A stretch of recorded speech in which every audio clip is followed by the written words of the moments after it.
मौलाना सरदार अहमद साहब रहमतुल्लाह अलैह के पास ना एक बूढ़ी अम्मा अपना बेटा छोड़ गई। तो हजरत साहब ने को 2 4 5 महीने रखा। तो बाद में उसकी अम्मा को बुला के कहा कि भाई तू बेवा है, बेटा तेरा यतीम है, मैं नहीं चाहता कि इसका वक्त ज़ाया हो। ये पढ़ने वाला कोई नहीं, सारे नहीं भाई पढ़ने वाले होते। अब यहाँ उलमा बैठे हैं, मैं बेअदब भी ना हो जाऊँ। कुछ पूरे 8 साल लगा के भी आ जाते हैं, सनद भी उनके पास होती है। नाराज ना हो जाना, ये तो सब अच्छे लोग हैं। सनद होती है पर पता कोई नहीं होता।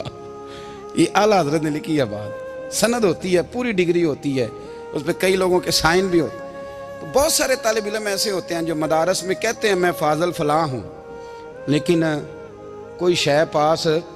तो मौलाना सरदार अहमद साहब मुहद्दिस आज़म पाकिस्तान रहमतुल्लाह अलैह उस बूढ़ी को कहने लगे तेरा बेटा कुंद देना है, पढ़ना पढ़ाना इसने कुछ भी नहीं। तो यतीम बच्चा है, कल को तू कहेगी कि मेरे बेटे ने वक्त ज़ाया किया तो वापस ले जा। बूढ़ी अम्मा रोने लग गई, कहने लगी मैं पढ़ाने तो नहीं लाई थी, मैं तो आपको रब का वली समझती हूँ, मैं तो नौकरी कराने लाई थी। नौकरी हजरत अनस बिन मालिक कहते हैं मेरी अम्मा भी हुजूर की बारगाह में दे गई थी। हुजूर की बारगाह में ये नहीं कहा था कि या रसूलल्लाह पढ़ा दें, हाँ हाँ मैं जिम्मेदारी से बात कर रहा हूँ। ये नहीं कहा था हुजूर मुजाहिद बना दें, ये थोड़ी कहा था कि या रसूल अल्लाह सल्लल्लाहु ताला अलैहि वसल्लम से मुफस्सिर मुहद्दिस मुहक्किक मुफ्ती बना दें। हजरत अनस की अम्मा कह गई थी सोनिया जब तक ये रहेगा ना आपकी नौकरी करेगा, ये घर के काम काज करेगा, ड्यूटी करेगा, हुजूर ये आपकी नौकरी करेगा। तो मेरे महबूब ने फिर दुआ कर दी, अल्लाह इसे बरकत अता फरमा। तुम समझता है खिदमत वाला खाली रह जाता है? जितना जायका खिदमत वाले को मिलता है, जो उसके नसीब में आता है, वो किसी का नसीब कहां भाई।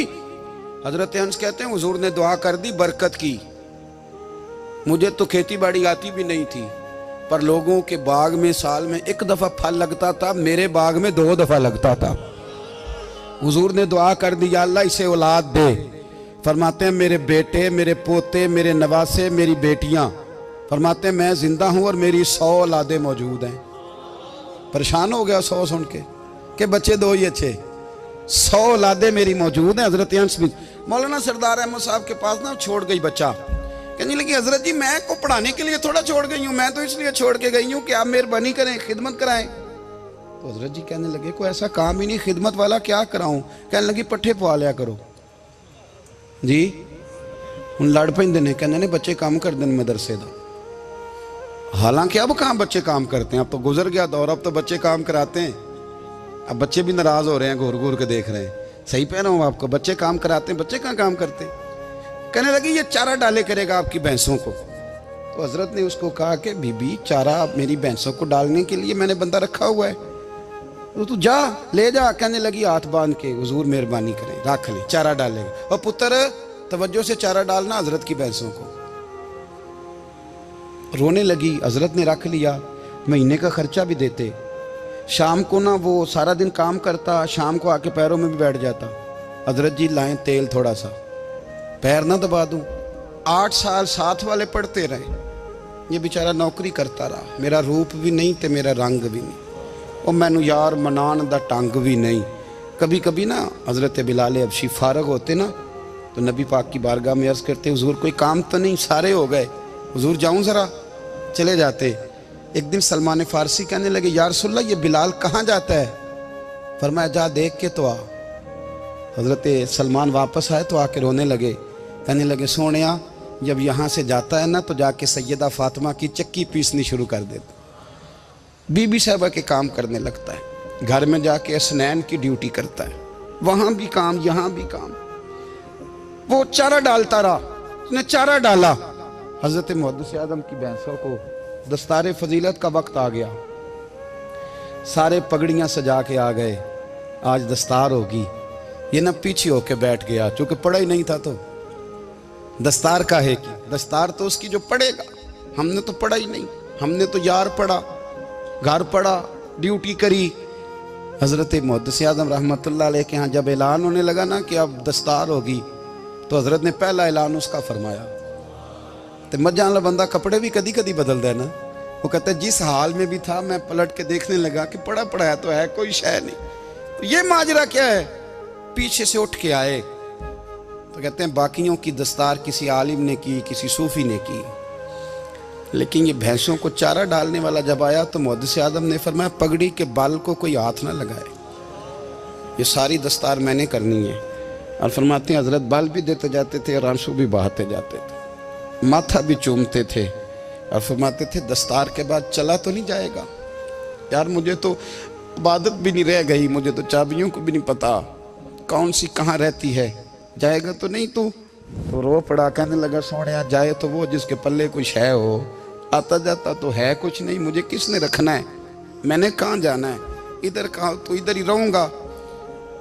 वो उस तालिब इल्म के सारे उस्ताद भाई कहते हैं उसने दस्तार कराई, पढ़ा पढ़ाया कुछ नहीं, पर जो मसला अड़ जाता था ना, वो जो अड़ जाता था ना, वो जाके उससे पूछते थे तो किताबें खोलने की ज़रूरत नहीं पड़ती थी। हज़रत बिलाल हबशी कभी सिपा सालार बने थे किसी जंग में, किसी सूबे के गवर्नर बने हो? बोलो तो सही यार। उनका तारुफ क्या था? नबी करीम के गुलाम। हुजूर के ना जो ज़ाती मामलात थे ना, 20 अंसारी नौजवान थे जो हर वक्त नबी पाक के पास खड़े रहते थे कि हुजूर को हुक्म करें। 20 और 34 से लेकर 40 तक गुलाम हर वक्त हुजूर की बारगाह में रहते। हजरत बिलाल हुजूर के ज़ाती मामलात की खिदमत करते थे। कोई ऐसी वो जो तबलीग की या दावत की या जंग की या जिहाद की कोई ड्यूटी नहीं वो करते थे, ज़ाती खिदमत सरकार की।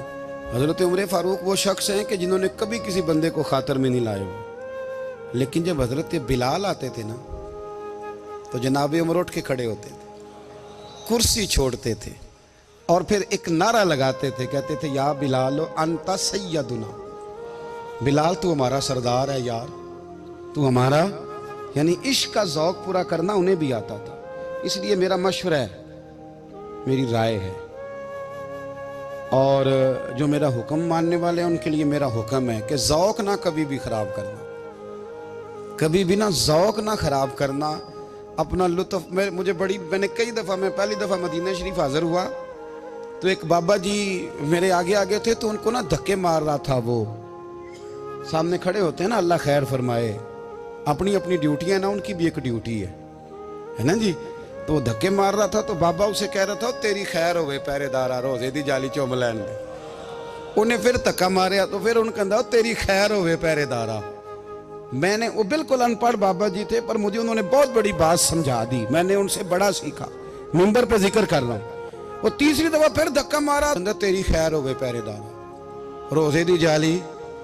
तो बाबा जी बाहर निकल आए तो मैं भी पीछे निकल आया। तो मैंने कहा बाबा जी यहाँ कुछ इन्होंने बांग्लादेशी और हिंदुस्तानी भी रखे हुए हैं, पर ये तो अरबी था खालस, उन्होंने कदों थोड़ी भी समझ आती सी, तुसी पंजाबी का शेर सुनाई जा रहे हो।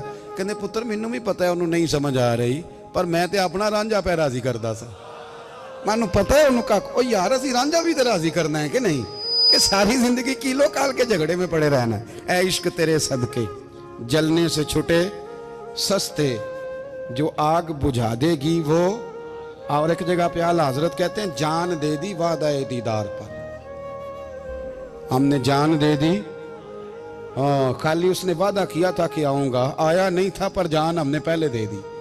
तो इसलिए ना ज़ौक़, शौक़, प्यार, वारफ्तगी, मोहब्बत असातिज़ा के लिए, बुज़ुर्गों के लिए, उलमा के लिए, मशाइख के लिए, बड़ों के लिए, ना ज़ौक़ ना कभी ख़राब होने पाए।